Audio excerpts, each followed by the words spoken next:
तो hello student, कैसे हैं आप सभी। उम्मीद करता हूँ आप सभी बहुत ही अच्छे होंगे। तो लास्ट टॉपिक हमने क्लियर किया था अपना न्यूरॉन, जो कि हमारा नर्व सेल है, जो कि हमारा पूरा सेंट्रल नर्वस सिस्टम में जो रहता है और पेरिफेरल नर्वस सिस्टम में जो रहता है वो नर्व इम्पल्सेस पहुँचाने का काम करता है, मैसेज देने का काम करता है।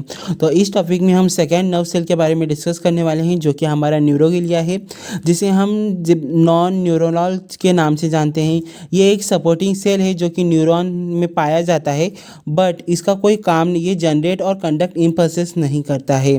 तो basically this are known as non neuronal, this are supporting cells of neuron but do not generate और कंडक्ट नर्व इम्पल्सेस। जैसे कि मैंने बताया है, ये नर्व इम्पल्स जो है वो ना ही कंडक्ट करता है ना ही वो जनरेट करता है। न्यूरोगिल जो रहता है हमारे दो टाइप में डिवाइडेड होते हैं। न्यूरॉन मतलब हमारा न्यूरो होता है और गिल मतलब हमारा ग्लियो होता है।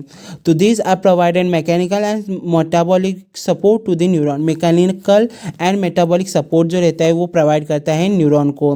और ये जो रहता है सेल जो रहता है स्पेस में प्रोवाइड किया जाता है स्ट्रक्चरल फॉर्म वर्क के लिए, जो कि हमारा माइलिन जो रहता है और कैरी पैटोसाइटिस होता है। तो अब हम देखते हैं टाइप्स ऑफ न्यूरोगिलिया। हमारे कितने टाइप्स ऑफ न्यूरोगिलिया जो रहते हैं हमारे बॉडी में प्रेजेंट रहते हैं। सेंट्रल नर्वस सिस्टम और पेरिफेरल नर्वस सिस्टम दोनों में ये एकदम अलग अलग रहे। तो सीएनएस मतलब हमारा सेंट्रल नर्वस सिस्टम रहता है, पीएनएस हमारा पेरिफेरल नर्वस सिस्टम रहता है। तो इस चीज़ को ज़रा ध्यान दीजिएगा। मैंने आगे जाके बहुत जगह ये सीएनएस पीएनएस से लिखा है। अगर आपको थोड़ा सा भी प्रॉब्लम हो रहा है तो मैं हर एक वीडियो में बताने की कोशिश करूँगा। बट सीएनएस मतलब सेंट्रल नर्वस सिस्टम और पीएनएस मतलब हमारा पेरिफेरल नर्वस सिस्टम। तो सेंट्रल नर्वस सिस्टम में हमारा आता है एस्ट्रोसाइट्स, एपिडेमाइल, ओलिगोस डेंड्रोसाइट्स, फिर आता है हमारा माइक्रोगिलिया, फिर हमारा पीएनएस में आता है स्वान सेल, सैटेलाइट सेल। तो ये कुछ सेल जो रहते हैं हमारा सेंट्रल नर्वस सिस्टम और पेरिफेरल नर्वस सिस्टम में हमें देखने के लिए मिलता है। This are the most occurring neuroglia cell. बहुत ही ऑकरिंग न्यूरोगिलिया सेल मतलब इसका बहुत ही ज़्यादा क्वांटिटी में ऑकरिंग होता है। ये इसका शेप जो रहता है ना स्टार लाइक हुआ है, नाम से भी आप पहचान लोगे ना, देख सकते हो आप, स्टार एस्ट्रोसाइट्स। तो इसका शेप जो है मैंने नीचे डायग्राम मेंशन किया है। They found large number in our blood vessel. Blood vessel में भी बहुत ही लार्ज अमाउंट में फाउंड होता है।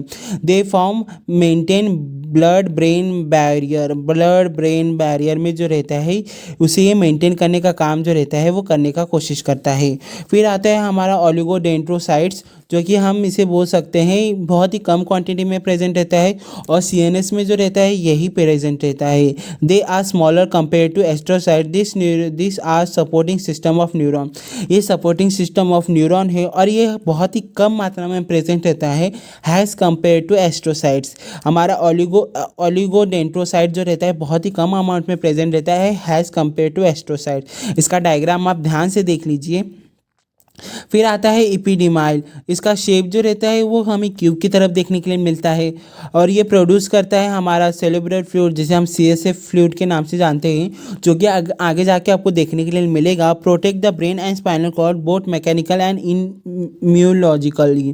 तो ये प्रोटेक्ट करने का काम करता है हमारे ब्रेन और स्पाइनल कॉर्ड को। तो एक टाइम पे ये भी बहुत ही इंपॉर्टेंट सेल जो रहता है वो हमारा न्यूरोगिलिया में जो अंडर आता है।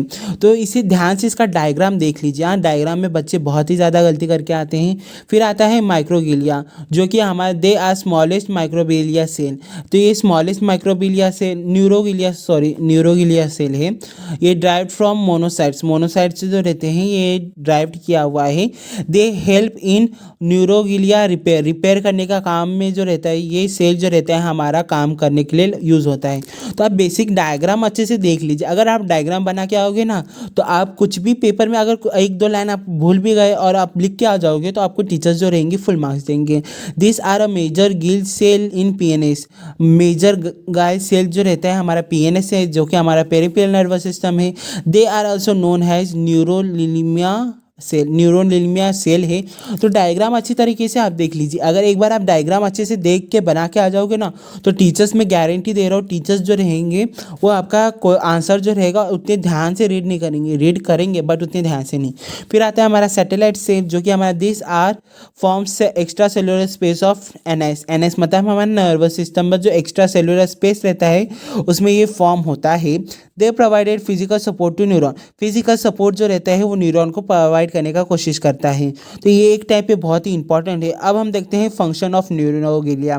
दे maintain homeostasis, they provided nutrition to neuron, they provided structural and functional support to neuron, they protect neuron from pathogens। फिर हेमोस्टेटिस। हेमोस्टेटिस क्या होता है, आपने HEP1 में पढ़ा होगा, जो हमारा बॉडी सिस्टम जो रहता है वो हेमोस्टेटिस की वजह से चलता है।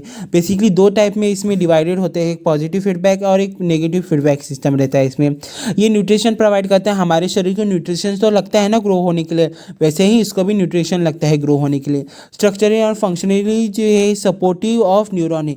न्यूरॉन हमारे शरीर में बहुत ही ज़्यादा इंपॉर्टेंट है, तो इसे है ना स्ट्रक्चरली और फंक्शनली सपोर्ट करने का काम जो रहता है हमारा न्यूरोग्लिया का रहता है।